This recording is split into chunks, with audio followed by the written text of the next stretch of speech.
जय श्री राम सभी भक्तजनों को। तो आज है रामचरितमानस कथा का हमारा 34वां दिन। तो गाइज, आप सब भक्तजनों से मैं यही कहती हूँ कि आप जो भी ये रामचरितमानस सुन रहे हो, ये आप अपनी मर्जी से नहीं, ये आप परमात्मा की कृपा से सुन रहे हो, क्योंकि आपके पुण्य कर्म के अनुसार ही आप पर परमात्मा जब कृपा करते हैं तो वे अपनी रामचरितमानस कथा आप तक पहुंचाते हैं, और आपका सुनने का जो मन बनता है वो भी परमात्मा की ही कृपा से बनता है। तो आप जब भी आप इस वीडियो को सुने, रामचरितमानस सुने, तो आप यहीं से ही समझ लेना, यहीं से ही आप हिसाब लगा लेना कि आप पर परमात्मा की कृपा है और आपने बहुत बहुत पुण्य कर्म किए हैं, जो कि आप ये रामचरितमानस कथा सुन पा रहे हैं। तो चलते हैं कथा की ओर। वशिष्ठ जी ने जो आज्ञा दी उसे लोक और वेद की विधि के अनुसार राजा ने आदरपूर्वक किया। ब्राह्मणों की भीड़ देखकर अपना बड़ा भाग्य जानकर सब रानियां आदर के साथ उठी। चरण धोकर उन्होंने सबको स्नान कराया और राजा ने भली भांति पूजन करके उन्हें भोजन कराया। आदर दान और प्रेम से पुष्ट हुए वे संतुष्ट मन से आशीर्वाद देते हुए चले। राजा ने गाधी पुत्र विश्वामित्र जी की बहुत तरह से पूजा की और कहा, हे नाथ, मेरे समान धन्य दूसरा कोई नहीं है। राजा ने उनकी बहुत प्रशंसा की और रानियों सहित उनकी चरण धूलि को ग्रहण किया। उनके महल के भीतर ठहरने को उत्तम स्थान दिया, जिसमें राजा और सब रनिवास उनका मन जो होता रहे। मन जो होना मतलब कि जिसमें राजा और महल की सारी रानियां स्वयं उनकी इच्छा अनुसार उनके आराम की ओर दृष्टि रख सकें। फिर राजा ने गुरु वशिष्ठ जी के चरण कमलों की पूजा और विनती की। उनके हृदय में कम प्रीति न थी, अर्थात बहुत ज़्यादा थी। बहुओं सहित सब राजकुमार और अन्य रानियों सहित राजा बार बार गुरु जी के चरणों की वंदना करते हैं और मुनीश्वर आशीर्वाद देते हैं। राजा ने अत्यंत प्रेम पूर्ण हृदय से पुत्रों को और सारी संपत्ति को सामने रखकर उन्हें स्वीकार करने के लिए विनती की, परंतु मुनिराज ने पुरोहित के नाते केवल अपना नेग मांग लिया और बहुत तरह से आशीर्वाद दे दिए। फिर सीता जी सहित श्री रामचंद्र जी को हृदय में रखकर गुरु वशिष्ठ जी हर्षित होकर अपने स्थान को चले गए। राजा ने सब ब्राह्मण की स्त्रियों को बुलवा लिया और उन्हें सुंदर वस्त्र और आभूषण पहनाए। फिर सब सुहासिनियों को मतलब कि नगर भर की सौभाग्यवती जो बहनें हैं, छोटी बेटी या फिर जो भांजी आदि को बुलवा लिया और उनकी रुचि समझकर उसी के अनुसार उन्हें पहिरावनी दी। नेगी लोग सब अपना अपना नेग जोत लेते और राजाओं के शिरोमणि दशरथ जी उनकी इच्छा के अनुसार देते रहे। जिन मेहमानों को प्रिय और पूजनीय जाना, उनकी राजा ने भली भांति मान सम्मानित किया। उन्हें देवगण श्री रघुनाथ जी का विवाह देखकर उत्सव की प्रशंसा करके फूल बरसाते हुए, नगाड़े बजाकर और परम सुख प्राप्त कर अपने अपने लोकों को चले। वे एक दूसरे से श्री राम जी का यश कहते जाते थे। हृदय में प्रेम समाता न था। सब प्रकार से सबका प्रेम पूर्वक भली भांति आदर सत्कार कर लेने पर राजा दशरथ जी के हृदय में पूर्ण उत्साह आनंद भर गया। जहाँ रनिवास था वे वहाँ पधारे और बहुओं समेत उन्होंने कुमारों को देखा। राजा ने आनंद सहित पुत्रों को गोद में ले लिया। उस समय राजा को जितना सुख हुआ उसे कौन कह सकता है, अर्थात वो सुख, वो जो फीलिंग थी वो बहुत ज़्यादा थी। फिर पुत्र वधुओं को प्रेम सहित गोदी में बैठाकर बार बार हृदय में हर्षित होकर उन्होंने उनका दुलार लाड चाव किया। यह समारोह देखकर रनिवास प्रसन्न हो गया। सबके हृदय में आनंद ने निवास कर लिया। तब राजा ने जिस तरह विवाह हुआ था वह सब कहा। उसे सुन सुनकर सब किसी को हर्ष होता है। राजा जनक के गुण, शील, महत्व, प्रीति की रीति और सुहावनी संपत्ति का वर्णन राजा ने बाट की तरह से दे दिया। जनक जी की करनी सुनकर सब रानियां बहुत प्रसन्न हुई। पुत्रों सहित स्नान करके राजा ने ब्राह्मण, गुरु और कुटुंबियों को बुलाकर अनेक प्रकार के भोजन किए। यह सब करते करते 5 घड़ी बीत गई। सुंदर स्त्रियां मंगल गान कर रही हैं। वह रात्रि सुख की मूल और मनोहारिणी हो गई हैं।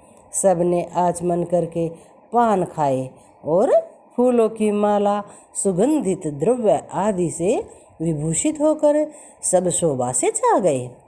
श्री रामचंद्र जी को देखकर और आज्ञा पाकर सब सिर नवाकर अपने अपने घर को चले। वहाँ के प्रेम, आनंद, विनोद, महत्व, समय, समाज और मनोहरता को सैकड़ों सरस्वती, शेष, वेद, ब्रह्मा, महादेव जी और गणेश जी भी नहीं कह सकते। फिर भला मैं उसे किस प्रकार से बखान कर करके कहूँ? कहीं केचुआ भी भला धरती को सिर पर ले सकता है? राजा ने सबका सब प्रकार से सम्मान करते हुए कोमल वचन कहकर रानियों को बुलाया और कहा, बहुएं अभी बच्ची हैं, पराए घर से आई हैं। इनको इस तरह से रखना जैसे नेत्रों को पलके रखती हैं। जैसे पलके नेत्रों की सब प्रकार से रक्षा करती हैं और उन्हें सुख पहुंचाती हैं, वैसे ही इनको तुम सुख पहुंचाना। लड़के थके हुए नींद के वश हो रहे हैं, इन्हें ले जाकर शयन कराओ। ऐसा कहकर राजा श्री रामचंद्र जी के चरणों में मन लगाकर विश्राम भवन में चले गए। राजा के स्वभाव से ही सुंदर वचन सुनकर रानियों ने मणियों से जड़े सुवर्ण के पलंग बिछवा दिए और गद्दे पर गौ के फेन के समान सुंदर एवं कोमल अनेकों सफ़ेद चादरें बिछवा दी। सुंदर तकियों का वर्णन नहीं किया जा सकता। मणियों के मंदिर में फूलों की मालाएं और सुगंध द्रव्य सजे हैं। सुंदर रत्नों के दीपकों और सुंदर चंदोए की शोभा कहते नहीं बनती। जिसने उन्हें देखा हो वही जान सकता है। इस प्रकार सुंदर शैया सजाकर माताओं ने श्री रामचंद्र जी को उठाया और प्रेम सहित पलंग पर ओढ़ाया। श्री रामचंद्र जी ने बार बार भाइयों को आज्ञा दी, तब वे भी अपनी अपनी शैयाओं पर जाकर सो गए। श्री राम जी के सांवले सुंदर कोमल अंगों को देखकर सब माताएं प्रेम सहित वचन कह रही हैं। हे तात, मार्ग में जाते हुए तुमने बड़ी भयावनी ताड़का राक्षसी को किस प्रकार मारा? बड़े भयानक राक्षस जो विराट योद्धा थे और जो युद्ध में किसी को कुछ नहीं गिनते थे, उन दुष्ट मारीच को, सुबाहु को, सहायकों सहित तुमने कैसे मारा? हे तात, मैं बलैया लेती हूँ। मुनि की कृपा से ही ईश्वर ने तुम्हारे बहुत सी बलाओं को टाल दिया। तीनों भाइयों ने यज्ञ की रखवाली करके गुरु जी के प्रसाद से सब विद्याएं पाई हैं। चरणों की धूलि लगते ही मुनि पत्नी अहिल्या तर गई। विश्व भर में यह कीर्ति पूर्ण रीति से व्याप्त हो गई। कच्छप की पीठ वज्र और पर्वत से भी कठोर शिव जी के धनुष को राजाओं के समाज में तुमने तोड़ दिया। विश्व विजय के यश और जानकी को पाया और सब भाइयों को ब्याह कर घर लाए। तुम्हारे सभी कर्म अमानुषी हैं, अर्थात मनुष्य की शक्ति के बाहर हैं, जिन्हें केवल विश्वामित्र जी की कृपा ने सुधारा है, अर्थात संपन्न किया है। हे तात, तुम्हारा चंद्रमुख देखकर आज हमारा जगत में जन्म लेना सफल हो गया। तुमको बिना देखे जो दिन बीते हैं उनको ब्रह्मा गिनती में ना लावे, हमारी आयु में शामिल ना करे। विनय भरे उत्तम वचन कहकर श्री रामचंद्र जी ने सब माताओं को संतुष्ट किया। फिर शिव जी और गुरु और ब्राह्मणों के चरणों का स्मरण करके नेत्रों को नींद के वश किया, अर्थात वे सो गए। नींद में भी उनका अत्यंत सलोना मुखड़ा ऐसा सो रहा था मानो संध्या के समय का लाल कमल सो रहा हो। स्त्रियां घर घर जागरण कर रही हैं और आपस में एक दूसरे को मंगलमयी गालियां दे रही हैं। रानियां कहती हैं, हे सजनी, देखो आज रात्रि की कैसी शोभा है, जिससे अयोध्यापुरी विशेष शोभित हो रही है। यूँ कहती हुई सास वे सुंदर बहुओं को लेकर सो गई, मानो सर्पों ने अपने सिर की मणियों को हृदय में छिपा लिया हो। प्रातःकाल पवित्र ब्रह्म मुहूर्त में प्रभु जागे, मुर्गे सुंदर बोलने लगे, भाट और मागधों ने गुणों का गान किया तथा नगर के लोग द्वार पर जोहार करने के लिए आए। जोहार करना मतलब कि वंदना करना। ब्राह्मणों, देवताओं, गुरु, पिता और माताओं की वंदना करके आशीर्वाद पाकर सब भाई प्रसन्न हुए। माता ने आदर के साथ उनके मुखों को देखा, फिर वे राजा के दरवाजे बाहर पधारे। जो राजा के साथ दरवाजे पर बाहर पधारे, स्वभाव से ही पवित्र चारों भाइयों ने सब शौचादि से निवृत्त होकर पवित्र सरयू नदी में स्नान किया और प्रातः क्रिया, संध्या वंदन आदि करके वे पिता के पास आए। राजा ने देखते ही उन्हें हृदय से लगा लिया। तदंतर वे आज्ञा पाकर हर्षित होकर बैठ गए।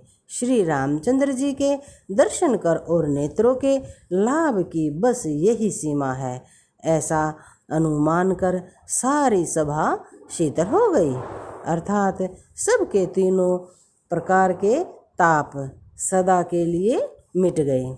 फिर मुनि वशिष्ठ जी और विश्वामित्र जी आए। राजा ने उनको सुंदर आसनों पर बैठाया और पुत्रों सहित उनकी पूजा करके उनके चरणों को लगे, अर्थात उनके चरण लिए। दोनों गुरु श्री राम जी को देखकर प्रेम में मुग्ध हो गए। वशिष्ठ जी धर्म के इतिहास कर रहे हैं और राजा रनिवास सहित सुन रहे हैं, जो मुनियों के मन को भी अगम्य है।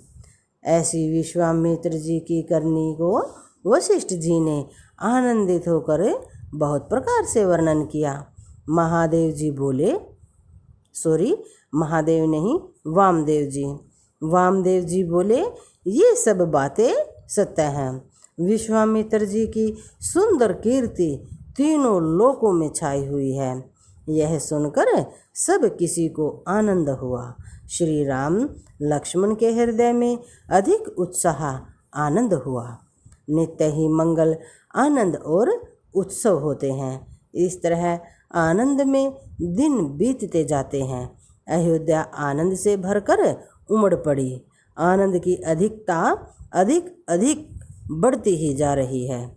अच्छा दिन, शुभ मुहूर्त शोध कर सुंदर कंकण खोले गए। मंगल, आनंद और विनोद कुछ कम नहीं हुए, अर्थात बहुत हुए। इस प्रकार नित्य नए सुख को देखकर देवता सिहाते हैं और अयोध्या में जन्म पाने के लिए ब्रह्मा जी से याचना करते हैं। तो आज के लिए इतना ही, बाकी कल पढ़ेंगे। जय श्री राम।